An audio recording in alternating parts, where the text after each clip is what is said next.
Hey everybody and welcome back. I just want to make a real short video, pretty much just going over Attorney General Pam Bondi. For a lot of people who don't know, because y'all are in different countries and not really associated with the US whatsoever, this doesn't apply to you. However, for everyone who's listening from the US, I want you to all understand that Attorney General Pam Bondi, in my opinion, is not a great supporter of the Second Amendment.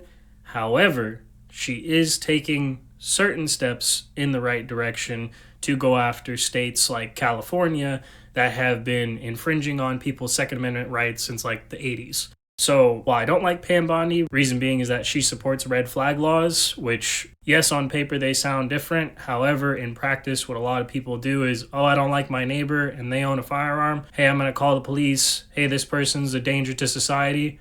Oh, proof? Yeah, no, I don't have any proof. And the state that likes red flag laws will go over to that individual, confiscate their guns, then they have to prove themselves to be innocent, which just goes against the entirety of the whole innocent until proven guilty, because now they want to flip script and say like, well, you're a danger to society.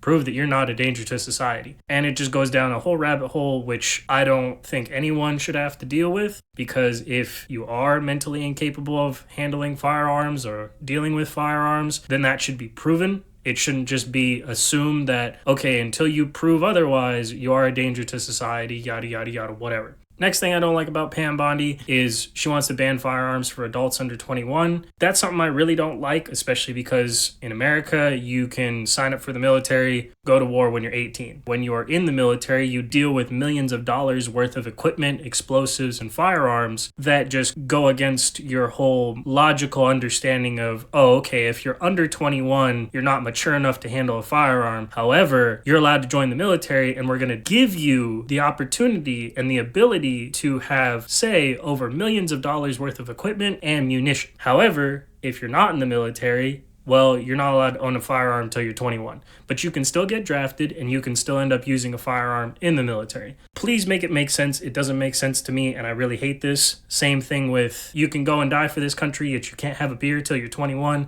I think that's stupid as well, especially when there's other countries in the European Union that let you drink when you're like 16. Now, I'm not advocating for people drinking at 16. However, if the country can draft you and send you to your death, they should at least have the courtesy of giving you a beer and allowing you to utilize your Second Amendment rights. It would be the same thing as if you tried to say, oh, you can't vote or you can't express yourself until you're 21. If you're allowed to live on your own and you are classified by the country as an adult when you're 18, well, then you should be able to exercise all of your rights under the Constitution. Again, another rabbit hole, don't want to get into. However, those are two big reasons why I don't like Pam Bondi. She also doesn't like suppressors, which I think is stupid because you can literally take household items. I'm not saying to do this. Definitely don't do this because that's illegal. But you could take household items and make your own suppressors.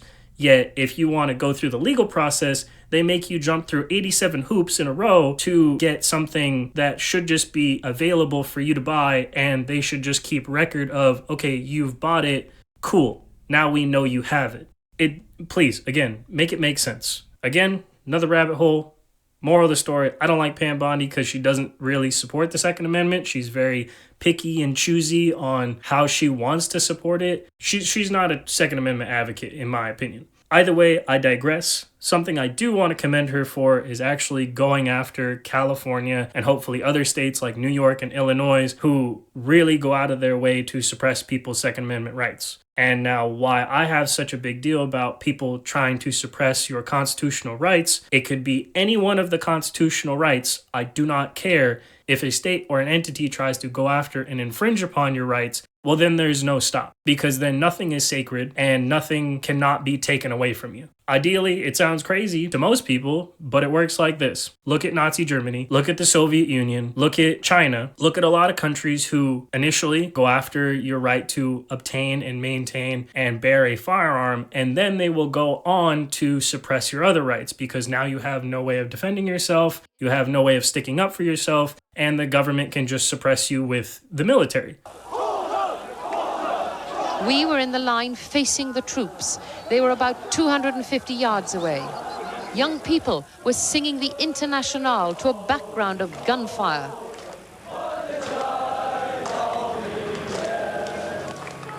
After hours of shooting, and facing a line of troops. The crowd is still here. They're shouting, "Stop the killing and down with the government."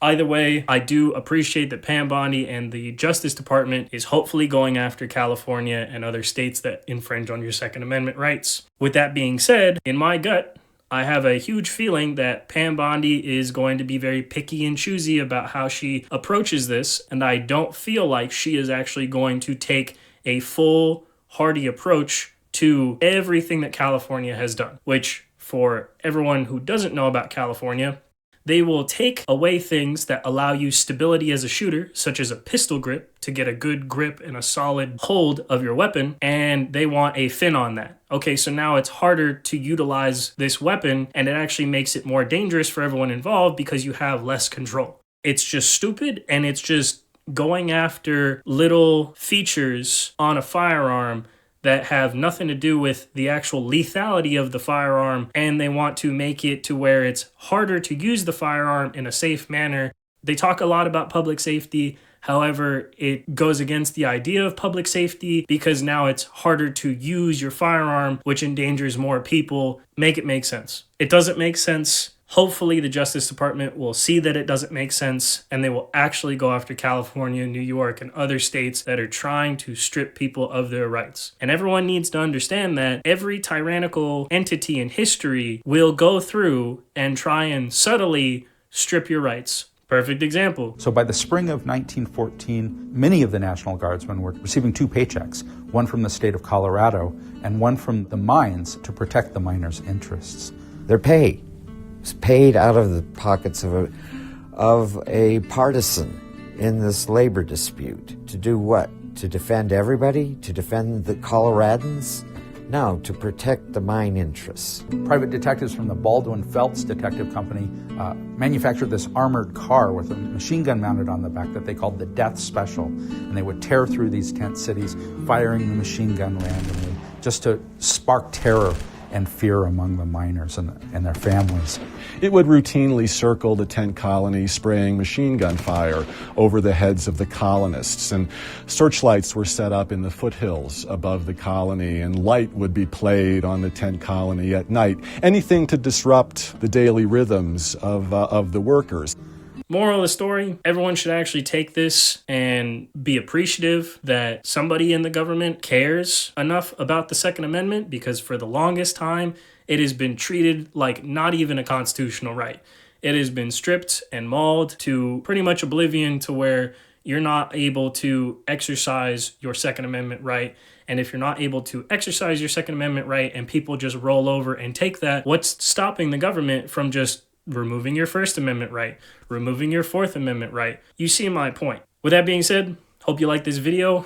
Just wanted to let you know I am in the middle of making another video. It's a very long form video with a lot of details and information that I actually want to get correct to you guys. So just to let you know, I am still making videos. This one's just taking a long time. So please bear with me and I'll get that out to you as soon as I can. With all that being said, hope you enjoyed and I'll see you in the next one. Peace.